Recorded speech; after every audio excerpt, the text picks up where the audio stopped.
Do you have PCOS, and not only do you want to get pregnant, but do you also want to feel healthy? If that's you, then welcome to the PCOS Fertility Health Podcast.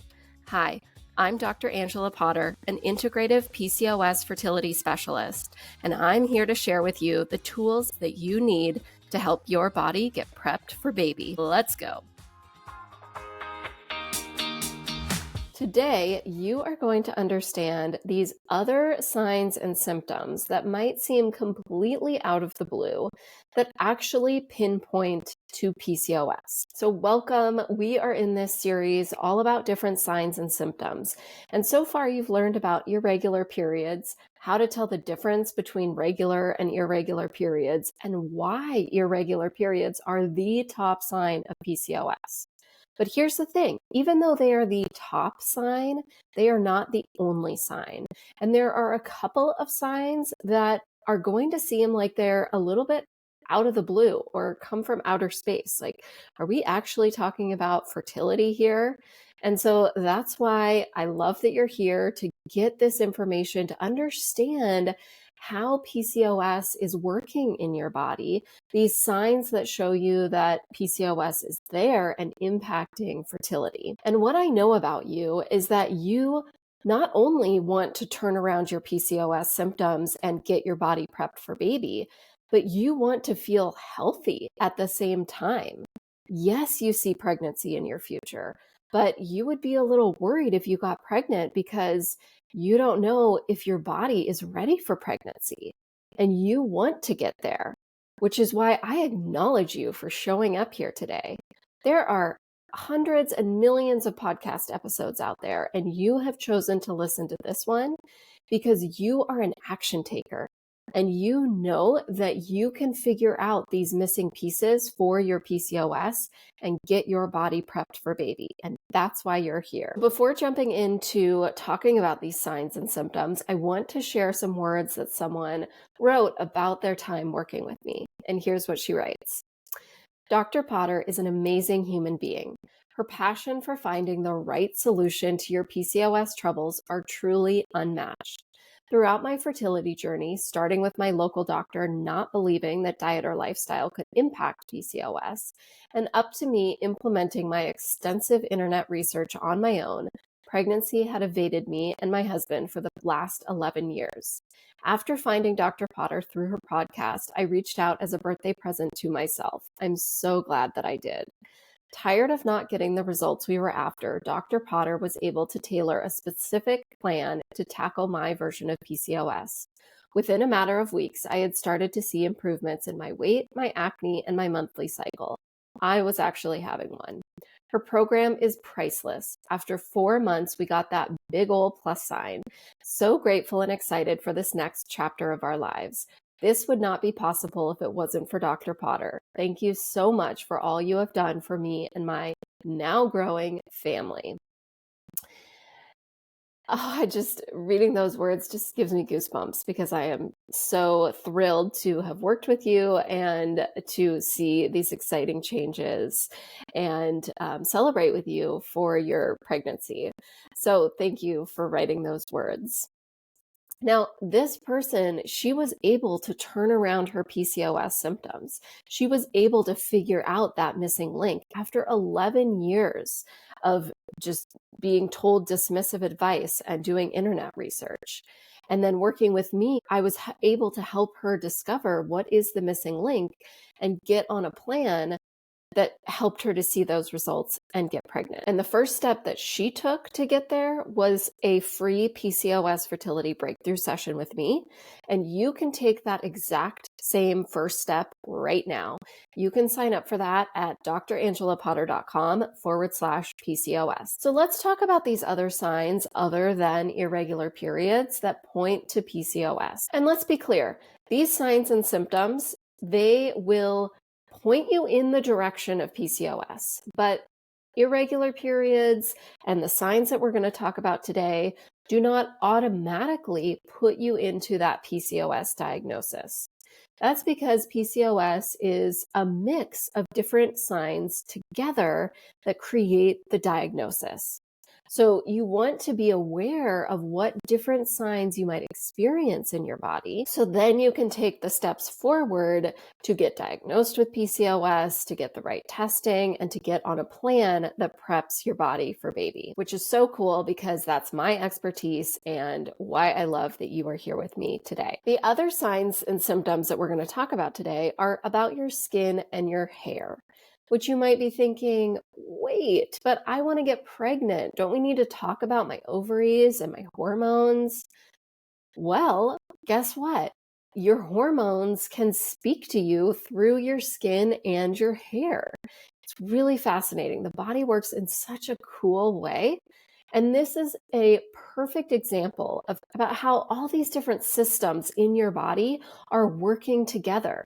And you have to take this global, holistic look at your body in order to understand your fertility. You can't just stay looking at ovaries and talking about progesterone and estrogen.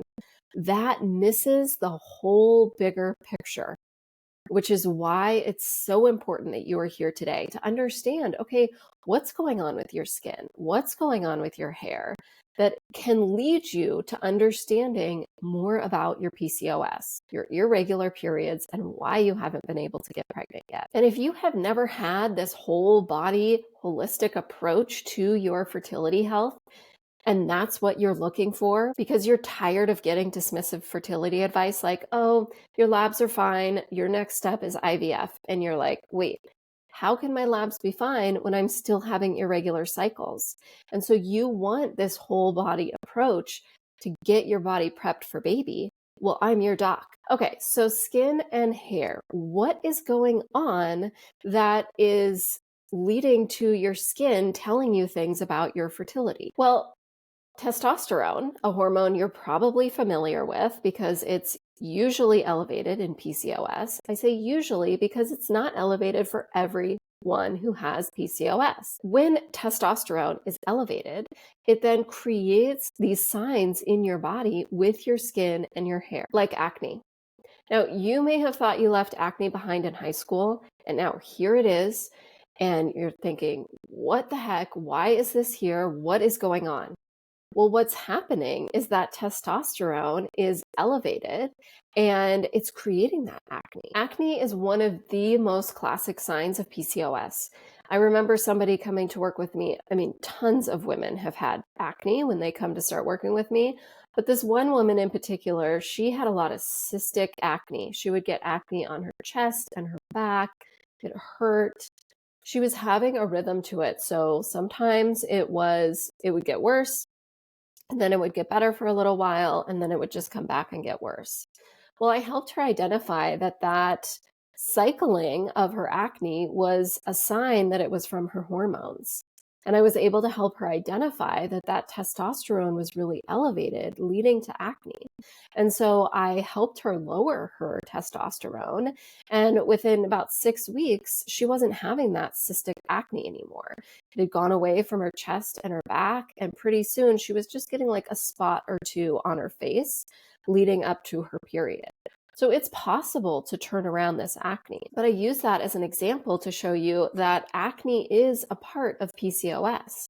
And if that testosterone is elevated, causing acne, what's happening under the surface is that it's shutting down ovulation. Do you see how that works? So just on the outside, you're getting this acne.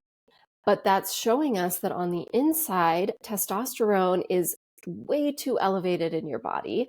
And testosterone is the anti-ovulation hormone. And it is saying, no, we do not want ovulation in this person.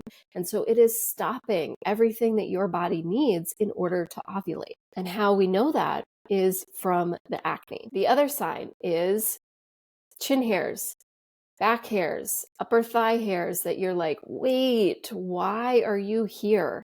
If you have to tweeze your chin hairs every few days because you feel like you have a mustache, or maybe you work from home on certain days before your electrolysis appointments because you're just too self-conscious about these hairs on your face, or maybe you really miss that time where everyone had to wear masks because that covered up these little hairs that you have on your face.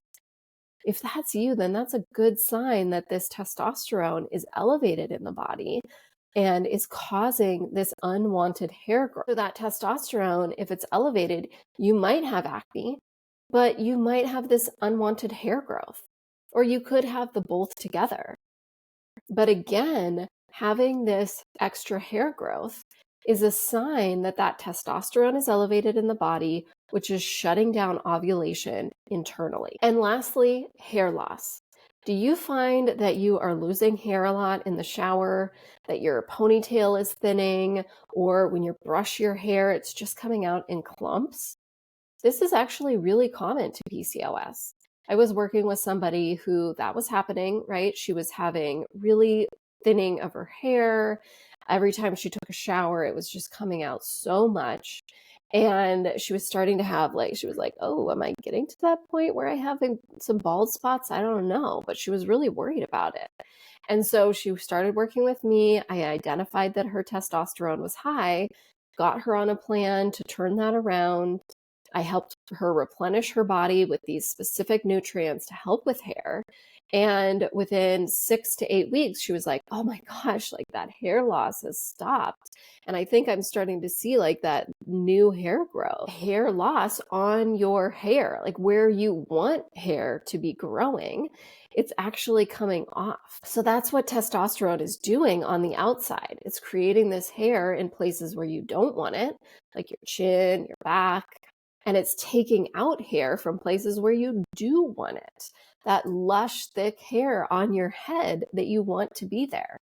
And so if hair is thinning, then that's a sign that that testosterone is too high, and internally it is shutting down ovulation, contributing to your irregular periods. So now you understand that it's important to look at these other parts of your body other than just your cycles and your hormones to understand your PCOS. And you learned about your skin with acne, with extra hair growth, and then also when your hair falls out, how those can all be signs of PCOS and signs that things are happening internally to shut down ovulation.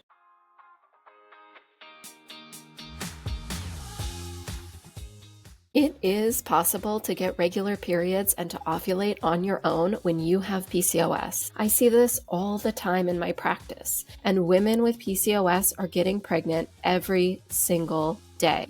And you could very well be next. Hold on to that as you go forward today. If you want to support this podcast, you can leave a 5-star review on Apple Podcasts or simply share this episode with your friends. And as a reminder, the information on this podcast is just that. It's information, and it should not replace the medical advice that you are currently getting from your doctor. Thanks so much for being here. I'll see you right back here next Wednesday.